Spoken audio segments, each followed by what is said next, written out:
Have you ever been sent a link to a weird website? Of course you have. We all have. These days, we know better than to go clicking on anything that looks like it might be a scamola or something possibly more nefarious. But back in 2006, the general public weren't as sharp. This plays a huge part in today's movie, Pulse. Sometimes clicking a link can figuratively open up a whole new world. Other times, that world is literal. Is today's film a remake of a Japanese movie? Yes, it is. Have I ever seen the Japanese version? No, I haven't, but I would love to, so I'm gonna have to correct that. Pulse is a movie that I have spent years recommending to people. Dude, it's so good. Nobody ever talks about it. It's underrated. You gotta check it out.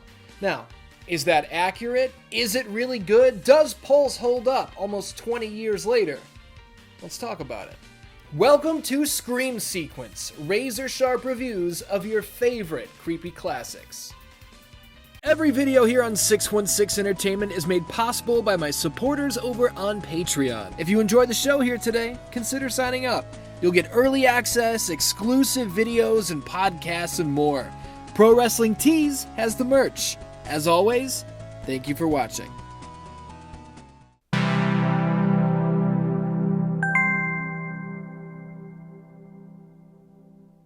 Josh is clearly having a rough go of it. He's in a rush to complete something, and everywhere he looks, ghostly figures watch him from the shadows.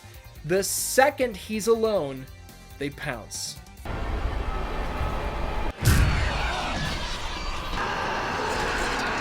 His girlfriend, his other buddies on campus, they all go days without hearing from him.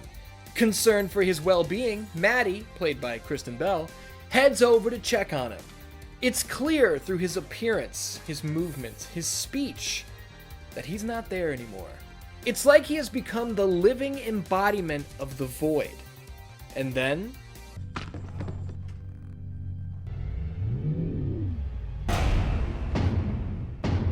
boom! We're in. Pulse is the story of what happens when you go poking around where you shouldn't have. Josh, the guy that we've just seen take his own life, broke through barrier after barrier. He was a hacker and he was looking for something grand. But what he found was the unknown. With this door opened, no one is safe. You're chilling at home on the computer when this window pops up. As tempting as that sounds, let me tell you something. You should not click this link. Doing so leads to a webcam feed. Hundreds of webcam feeds, actually.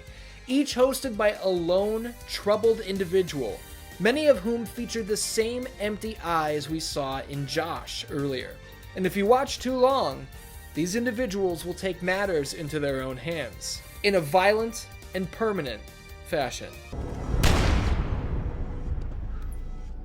Maddie's chatting with her friends online. They're all shaken up by Josh's shocking and sudden death.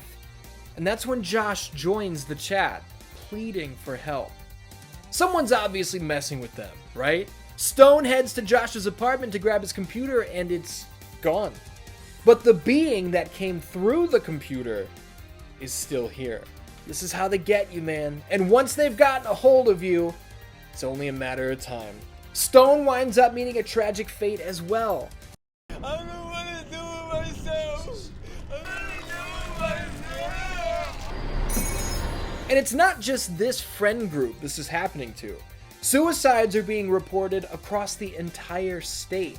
They become so commonplace that Maddie is witnessing them every day. Look, let's put our foot on the gas. You don't have all day. I know that. Maddie winds up connecting with Dexter, and together they find the man that Josh hacked, the man who originally discovered this doorway. He says it's hopeless. Josh was working on a way to do just that, to fix this problem, and it might work, but it might not. Who knows? But they have to try. Fighting through a fog of phantoms, a fog that is quickly enveloping and suffocating everything it touches, Maddie and Dexter reach the source. They use Josh's key and it does not work. Our leads ride off in search of shelter and that's our movie. And there you have it. Is that what you were expecting? There is no happy ending here. The world is completely fucked. Man, don't go clicking on creepy links, you fuckers. Now, the story overall still sounds pretty awesome as I'm recounting it. If this seems like the kind of thing you'd like to check out, I would say go for it. But it's not as good as I remember it. It has not aged particularly well. By the time we hit the third act, the film has completely fallen apart. The phantoms are really creepy in the beginning. They're creepy when we see hints of them in the distance. When one of them is right on the other side of the wall from Maddie, it's a big no thanks. But I'm not kidding when I say that the phantoms wind up appearing in every scene by the time we're a little more than halfway through. When you see a monster constantly, they're not a monster anymore. They're just another character. The luster is completely lost. There's this whole thing about how red tape keeps them out, but there's no real explanation as to why this works. Outside of some striking imagery, there's really no point to this part of the story. And speaking of colors, you might notice that this movie is comically blue. Some scenes look like they've been completely painted over in blue. I would assume this is the director trying to capture the look of 2002's The Ring, but he failed pretty badly. The director, let's talk about him, Jim Sonzero. This is the only theatrical film he's ever directed, but I did learn in my research that he was the cinematics director on Resident Evil 5 and Killzone 3. So that's pretty cool. And to link Pulse to Resident Evil even further, the original Pulse, the Japanese version, was directed by Kiyoshi Kurosawa.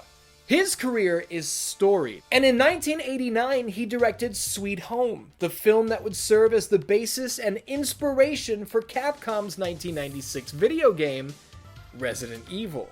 How do you like that?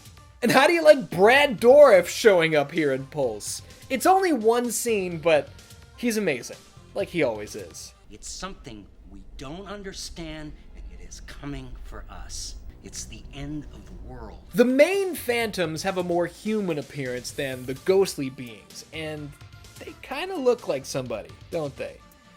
Oh boy. Though I've seen this movie 6 or 7 times before, there is one thing that only stood out to me this time. Does this phantom look a lot like Dennis Reynolds to anyone else? Is this a 5-star phantom? I mean, Dennis would absolutely click that link, would he not? Who knows? What we do know is that Pulse wasn't always a Jim Sonzero picture. This Western remake actually featured Wes Craven of A Nightmare on Elm Street and Scream in the director's chair for years. And it all fell apart when the Weinsteins literally canceled Pulse in order to force Wes Craven onto a film called Cursed. Sick plug for The Offering with Jerry Horror here. He just did a whole episode on Cursed, which I think you should check out. Pulse released on August 11th, 2006. On a budget of just over $20 million, the film grossed about $30 million at the worldwide box office. Not exactly a hitski. Nor were the sequels. Pulse 2 released straight to video in September of 2008, with Pulse 3 dropping just 3 months later. 3 months? What the hell is that about? Who knows? I've never seen these, nor do I ever intend to. Pulse, overall, isn't as good as I remember it being. I mean, it's pretty likely that the striking colors and sexy women, paired with the admittedly awesome imagery of our characters being overtaken by the void, it's likely that this alone was enough to sell me when I was 15.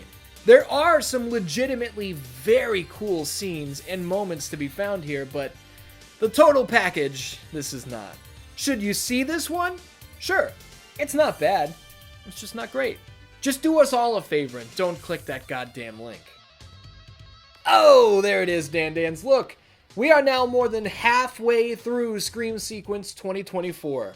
If you've been enjoying the show so far, first of all, thank you for watching. And second of all, if you would like to support me, you can over on patreon.com/616entertainment or right here under a YouTube channel membership. I would greatly appreciate having you in my corner. Also, funny story right here at the end. I told my girlfriend, the beautiful Tara Darcy, that I was going to do an episode on Pulse. and that I was worried that I might discover that this film doesn't hold up all that well. She informed me that I already know this because we watched this movie together at my request about 5 years ago, and I discovered then that it doesn't hold up as well as I remember. I have absolutely no recollection of this, and it leads me to wonder how many times I've discovered that Pulse is not as good as I think it is. Next time out, we set our sights in another direction. It's time for Silent Hill.